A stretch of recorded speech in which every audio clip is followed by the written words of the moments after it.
What's up, school fans? Welcome back to Timeout.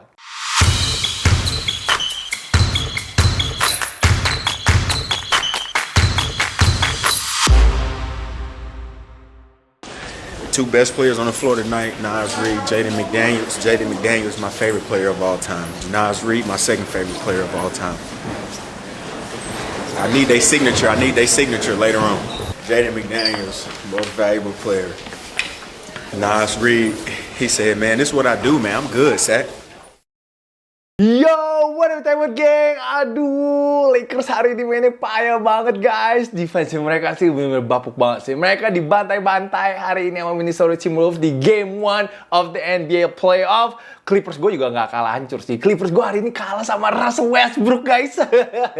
Oh my god, suwe banget sih asli. Dan Pistons ini juga kehilangan kesempatan emas di hari ini untuk mencuri Game 1 tadi ini di Madison Square Garden. Dan itu adalah topik-topik yang kita akan bahas di kelas Timeout hari ini. And happy Easter untuk semuanya yang merayakan. Hopefully everybody enjoy their time juga dengan family-nya sambil nonton Timeout ini. Dan jangan lupa juga guys untuk nonton liputan gue dari Liga Bola Basket Putri Jakarta 2025 guys. Itu gamenya seru-seru, jadi make sure abis nonton Timeout ini kalian check out all the highlights. And once again, thank you so much guys for always supporting Timeout. Jangan lupa untuk like, jangan lupa untuk comment, and please nontonnya secara full guys. Nontonnya secara full itu akan sangat membantu sekali untuk video ini. Once again, thank you so much guys. Kalau gitu, langsung aja kita masuk ke topik pertama. Kita minum dulu guys.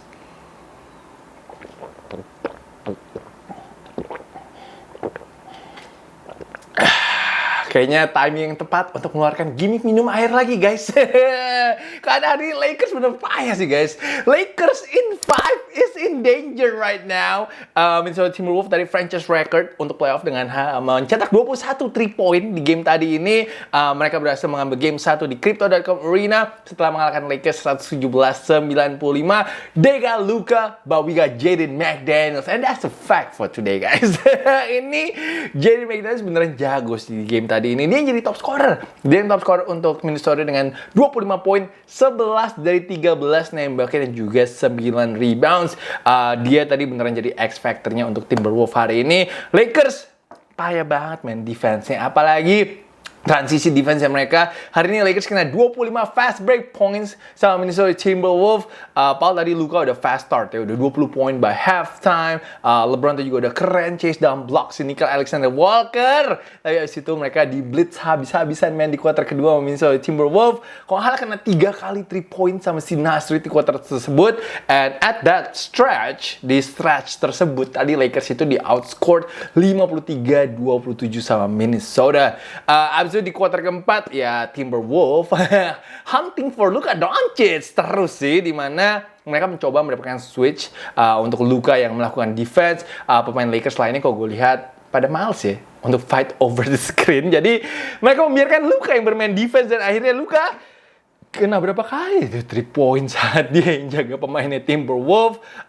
Tadi juga sekali si Ant-Man 3 point depannya Luka. Ya dia gaya-gaya dikit lah, selebrasi dikit. Itu semoga nggak jadi bumerang ya. Semoga nggak jadi bumerang untuk Minnesota. Siapa tahu kan lu udah tahu tuh ada historinya antara Luka dan juga Minnesota. Bisa aja di next game dia ngamuk gara-gara kena celebration tersebut. Tapi ya itu, what a strategy though from Chris Finch. Tadi dia benar outcoach si JJ Redick. Jadi tadi sebenarnya strateginya juga adalah biar Luka aja ngepoint. Luka tadi itu di playoff debutnya bersama Lakers dia mencetak 37 poin dan juga 8 rebounds. Padahal tadi gue kira pasti Luka half court shot di akhir kuarter ketiga itu gue kira akan memberikan momentum ya untuk Lakers masuk ke kuarter keempat. Apalagi jadi Ant-Man juga sempat cedera di kuarter ketiga, sisa 3 menitan, tapi ternyata Ant-Man balik lagi di kuarter keempat untuk bantai-bantai si Lakers tadi ini. Mungkin stats yang mungkin di overlook sama banyak fans basket hari ini adalah Luka cuma 1 assist guys. Jadi itu beneran si Chris Finch pengen matiin pemain lainnya dan membiarkan Luka aja yang ngepoint. Dan itu tadi works karena LeBron James obviously tadi scoreless di quarter 1, tapi tetap selesai dengan 19 points. Austin Reeves juga had a tough first game. Dia miss 8 dari 13 shotnya, tapi tetap Austin selesai dengan 16 poin. Dan sisanya pemain Lakers lainnya, even Rui Hachimura, itu semuanya single digit game tadi ini. AR tapi kasihan sih. Tadi kalau gue perhatiin, AR itu beberapa kali kena switch ya on the post. Dia harus jaga Nasrid, dia harus jaga Julius Randle, dia harus jaga pemain-pemain yang lebih besar. Itu mungkin menguras tenaganya sih. Itu kenapa menurut gue shotnya dia tadi banyak yang nggak masuk. Agak aneh juga sih emang defensive strategy dari JJ sih hari ini ya. Tapi gue ngerasa Nasrid tuh dia benci banget sama Lakers. Selalu lawan Lakers tuh jago, men. Di 3 season terakhir ini menurut gue, dia tuh selalu OP banget kalau lawan si Lakers. Dan tadi pun juga sama, dari bench T-Wolf, dia menyumbangkan 23 poin, 6 dari 9 3 poinnya dan juga 5 rebound. Kalau gue lihat kalau ada Nasrid di lapangan, match-up itu lebih susah sih untuk si Los Angeles Lakers. Ant-Man, kita belum even bahas Ant-Man. Anthony Edwards, hari ini mungkin nembaknya nggak efficient ya, 8 dari 22. Tapi menurut gue tuh dia control the whole game. Dia yang pick apart defense Lakers. Dia kayak 2 kali dribble bisa langsung kick out ke temennya untuk 3 point. Ataupun siapapun itulah tadi itu menurut gue. Tapi Ant-Man menurut gue menunjukkan maturity-nya dia sih di game hari ini. Dia selesai dengan 22 poin dan juga 9 assist. Dia mungkin ngerasa juga dia nggak harus nge-point banyak. Dia mungkin harus involve temen-temennya. Memberikan ataupun juga meng-create tembakan terbaik untuk teman-temannya. Itu tadi yang gue lihat dari Ant-Man, tapi tadi dia sekali sempat turnaround jumper, mirip ya sama Michael Jordan ya. Gaya nembaknya. But, Ant-Man menurut gue tetap sih tadi memberikan impact yang besar banget sih untuk Timberwolves. Dan setelah itu ada Julius Randle yang juga not bad, 16 poin walaupun dia 7 turnovers. But Julius Randle hari ini tugasnya menurut gue adalah jaga LeBron sih. Dia did a great job untuk bisa slow down LeBron hari ini. Jadi fans Lakers gimana nih fans Lakers? Lakers in 5 gimana nih? Masih percaya atau udah mulai panik nih? Tapi gue jujur penasaran sih pengen lihat bagaimana adjustment-nya Lakers ya nanti di game kedua. Kalau mereka masih nggak bisa main lebih agresif, bubar sih Lakers sih.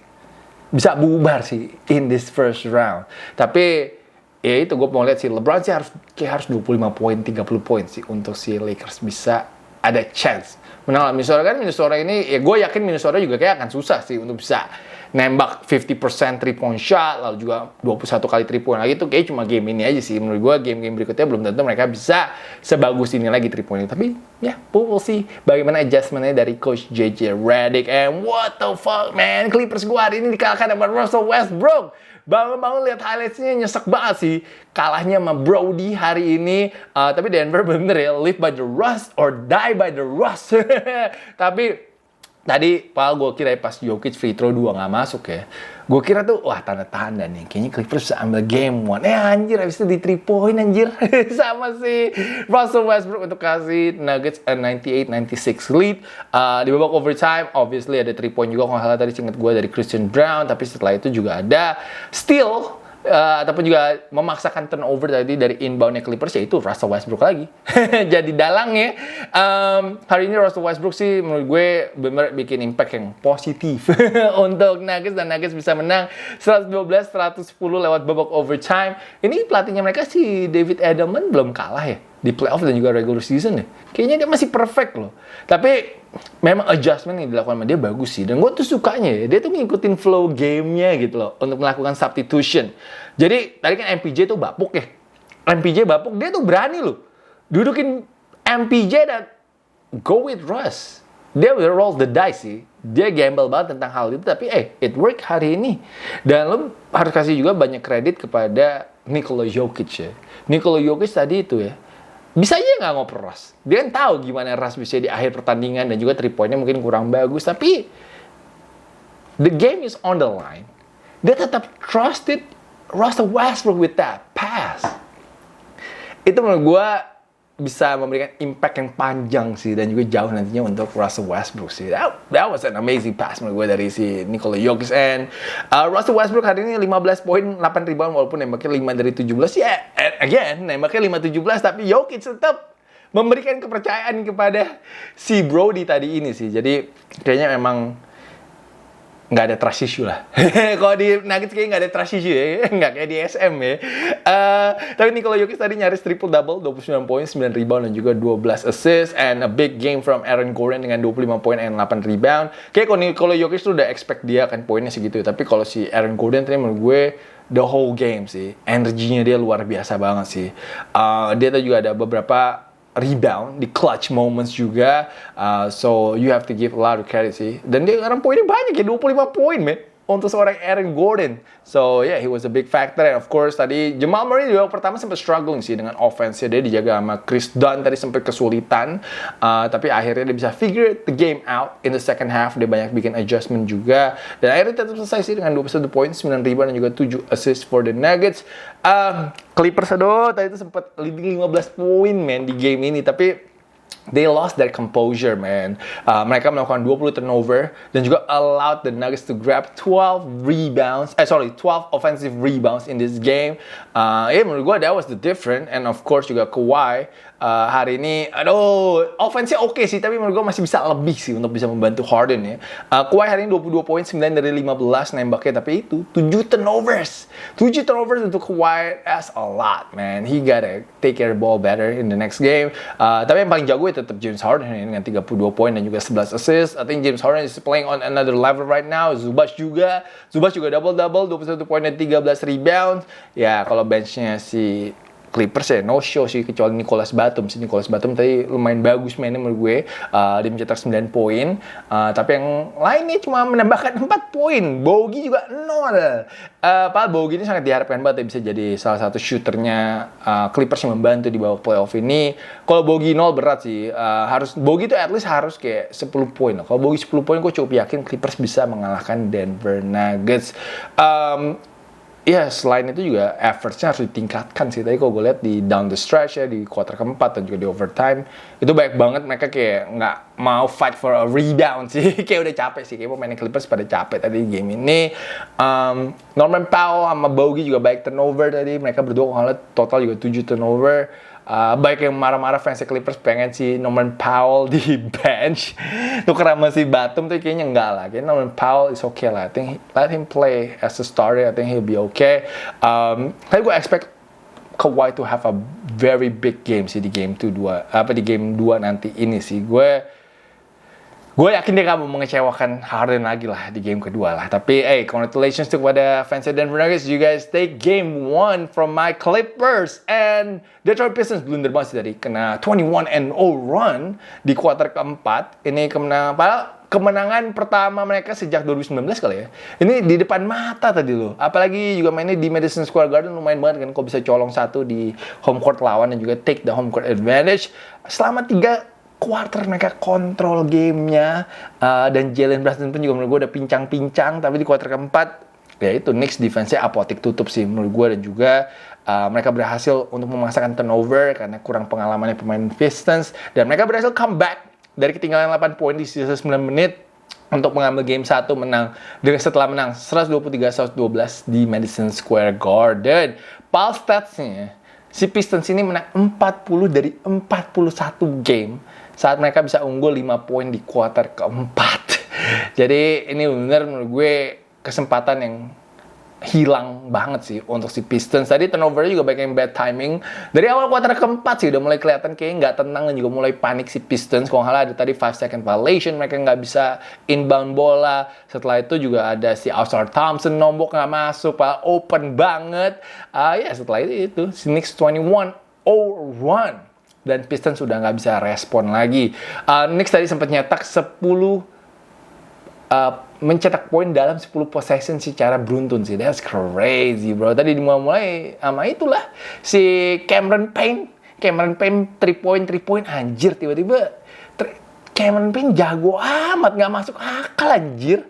Dia nyetak 11 dari 14 poinnya di kuarter 4 tadi itu. Dan setelah itu ya udah defense-nya Cat, defense-nya OG, defense-nya Josh Hart juga benar membantu untuk si Knicks outscored Pistons 40-21 di kuarter keempat. Lo nggak bisa sih allowed a team untuk nyetak 40 poin sih di kuarter keempat sih. That's not a formula to win sih di babak playoff, apalagi on the road as well. Pistons juga di kuarter keempat tadi di outscored di paint area 26-10 sama Knicks. Baik banget dari Josh Hart dapat layup. Enak banget Josh Hart tinggal cung di bawah ring. High percentage shot, man.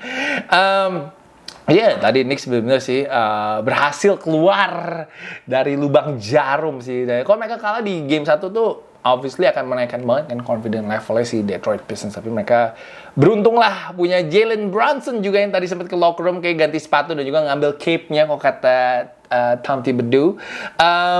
Brunson tadi selesai dengan 34 poin, 8 assist dan juga hanya 1 turnover aja.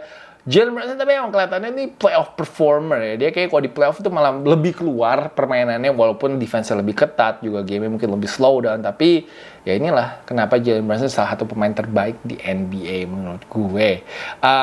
Cat tadi selesai dengan 23 poin dan juga 11 rebound. Tadi battle dia sama Tobias Harris lumayan seru sih menurut gue. Cat tapi di kuarter keempat lo bisa lihat sih dia locked in banget sih. Nge-troll Detroit juga dengan selebrasinya. But Cat did a pretty good job sih di game hari ini. And OG juga help with 23 points. OG tadi yang drew the assignment untuk menjaga Kate Cunningham. Menurut gue he did a great job, man. Nahan Kate hanya 21 poin, 8 dari 21 nembaknya. Bahkan Kate, kalau main gue bahas sama Adi Gani, dia tuh average-nya bisa 30 poin per game saat melawan New York Knicks. I don't know, man. Was Sonny Lee in the building? Kayaknya kalau Sonny Lee in the building, gue percaya OG makanya akan sejago itu terus sih. Dan OG kalau bisa efficient on both ends, ini berat banget sih untuk bisa mengalahkan New York Knicks. Tobias Harris, like I said tadi, mainnya oke banget, apalagi di babak pertama. Kalau dia nyetak 22 dari 25 poinnya di babak pertama. Tadi di babak kedua dia kebanyakan defensive cat sih, dia outpowered banget sih masih Karl Anthony Towns ya. Tapi ini menurut gue ya pelajaran yang berharga sih untuk tim Pistons. Kalau nggak umurnya average-nya 25,3 tahun ya timnya. Walaupun mereka punya pemain kayak Dennis Schroeder, Tim Hardaway, Malik Beasley, dan Tobias, mereka harus bisa berbenah sih untuk game berikutnya. Dan juga mungkin pemain-pemain tersebut harus lebih show their leadership sih. Mungkin untuk bisa bantu si Ausar, bantu si Jalen Duren. Karena ya dua pemain itu tadi menurut gue yang butuh sedikit boost ataupun juga experience sih di playoff ya. Ya kita lihat lah. Harusnya sih seriesnya akan tetap seru sih antara Pistons dan juga New York Knicks. Hari ini Milwaukee Bucks sih yang nggak jelas sih. Apalagi offense-nya mereka menurut gue. Ini Pistons nggak dapat perlawanan yang berarti sih menurut gue. Pistons berhasil ngambil game 1 dengan skor 117-98 at home. Ini nightmare banget sih untuk fansnya Milwaukee karena offense-nya mereka menurut gue cuma ISO atau berharap Giannis ngepoint atau ngabisin shot clock. Kayaknya itu aja sih satu game itu tadi ini. And kasihan main Giannis, gue gak tega sih ngeliat Giannis harus gendong timnya sampai begitu. Ini kenapa gue makanya sempat mempertanyakan kenapa mereka ngambil Kyle Kuzma ya gitu daripada Chris Middleton. Karena kalau gue pikir-pikir Chris Middleton tadi kayaknya gak akan 0 poin sih kayak Kuzma sih. Kuzma tadi 0 poin, 0,5 nembaknya, 0,2 dari free throw-nya aja gak masuk guys. Dan dia main tadi 21 menit. He better bounce back, man. Di game berikutnya kalau nggak sih akan di-slander abis-abisan sih sama fansnya Milwaukee Bucks. Ya harapannya Kuzma tuh bisa bantu offense gitu. Bisa bantu offense si Giannis sih. Paling nggak, at least bisa nyumbang 15 poin lah. Tapi hari ini hancur banget sih. Mentalnya belum siap sih. Kayak Kuzma sih mentalnya belum siap sih untuk di playoff ya. And Taurean Prince juga nggak kalah bagus sih kardionya sama Kuzma. Prince 19 menit, 0 poin. Ini pada cosplay jadi Tony Snell semua nih kayaknya. Tapi untungnya kalau si Prince masih ada 2 rebound sama 3 assist lah. Masih ada stats yang lain lah daripada Kuzma. Gue juga bingung sama si Doc ya. Doc itu suka banget mainin line up Kuzma, Prince, Lopez. Itu padahal buat defense berat sih. Karena si Kuzma obviously defense-nya lo tau lah defense-nya kayak apa lah ya. Taurean Prince juga kadang-kadang juga sering kelewat. Ya untuk si Lopez rotasi udah berat lah. Umurnya udah segitu. Jadi gue nggak tahu sih kenapa si Doc hobi banget sama 3 orang itu, tapi mereka harus ganti sih rotasi pemainnya. Mereka mungkin sama yang lebih muda-muda dan juga mungkin harus tambah shooter lah. Harus tambah shooter kayak satu di starting lineup. Karena tadi yang di starternya yang double digit cuma Giannis doang. Giannis 36 poin dan 12 rebound. Mungkin bisa kasih ke AJ Green, mungkin starter. AJ Green tadi 5 kali 3 point, 15 poin. Gary Trent bisa juga lah maybe. Mungkin defense-nya lebih bagus mungkin daripada Taurean Prince. Gary Trent tadi 14 poin juga off the bench. So nggak gitu looking good sih untuk si Milwaukee Bucks. Tapi tadi Dame sempet trash talk sama si Haliburton. Dame bilang, you gonna see MF, that's what he said. So seru sih kalau Dame udah panas gini ya. Gue mau lihat juga sih ntar kalau Dame comeback bisa nggak nih langsung 40 poin lawan Pacers ya. Dia kayak juga enak banget tuh ngeliat si Pacers tadi ini sih. Offensive Pacers tapi beda 180 derajat sih sama si Milwaukee Bucks. Lo bisa lihat bolanya tuh muter banget dan juga offense-nya lebih balance ya. Ada 6 pemain Pacers tadi yang mencetak double digit dipimpin oleh Pascal Siakam 25 poin dan juga Miles Turner 19 poin. Miles Turner juga boleh juga nembak-nembak 3 poinnya hari ini. And of course Andrew Nembhard juga oke banget dengan 17 poin, 5 assist dan juga 2 steals. Rick Carlisle juga tadi outcoach Doc Rivers by a mile, guys. Dia pinter juga sih. Ya, Giannis di limit asisnya sih. Asisnya cuma 1 juga, udah kayak luka juga nih. Biarin aja Giannis yang bantai, yang lainnya pokoknya nggak boleh bantai-bantai lah. Dia juga tadi sempat naruh si Aaron Nesmith ya untuk jaga Giannis. That was pretty smart move menurut gue. Nesmith lumayan physical, lumayan keras, lumayan juga bikin si Giannis frustasi, kasih Giannis foul-foul juga. So ya menurut gue lumayan bisa contain Giannis lah sedikit lah tadi si Aaron Nesmith. So just a great defensive strategy tadi ini menurut gue dari Rick Carlisle. Dan yeah, that was the difference sih di game antara Indiana dan juga Milwaukee Bucks. Jadi gimana guys? Hari pertama udah lumayan banyak surprise belum nih untuk kalian? Kalian paling kaget dengan hasilnya siapa? Kalian bisa tulis aja nanti langsung di comment section nanti ini. Dan untuk besok ada 4 game lagi sih nanti malam ya actually. 4 game akan bertanding lagi. Obviously pasti yang ditunggu-tunggu adalah Houston lawan Warriors. Besok pasti pada colongan semua di kantor. Di kantor pasti besok pada colongan karena Warriors lawan Houston mainnya jam 8:30 pagi besok ini. Tapi gue besok jagoin Houston deh. Gue jagoin Houston besok. Walaupun gue bilang Warriors ke finals. Tapi kayak game 1 Houston menang dulu sih biar seru lah. Biar seru dan juga mereka harus buat statement lah kalau they are here to compete with the Golden State Warriors. Jadi besok game 1 pilihan gue adalah Houston untuk bisa menang. So time out-nya itu dulu aja guys. Thank you so much semua yang sudah menonton di hari Minggu Pasca ini. Hopefully you guys enjoy this episode. Gue tunggu semua lah pokoknya tentang feedback kalian tentang game-game hari ini. Gue pengen baca juga komentar kalian. So once again, thank you so much guys for watching. Jangan lupa to like, jangan lupa to comment. And I will see you guys again very soon. Peace out everybody.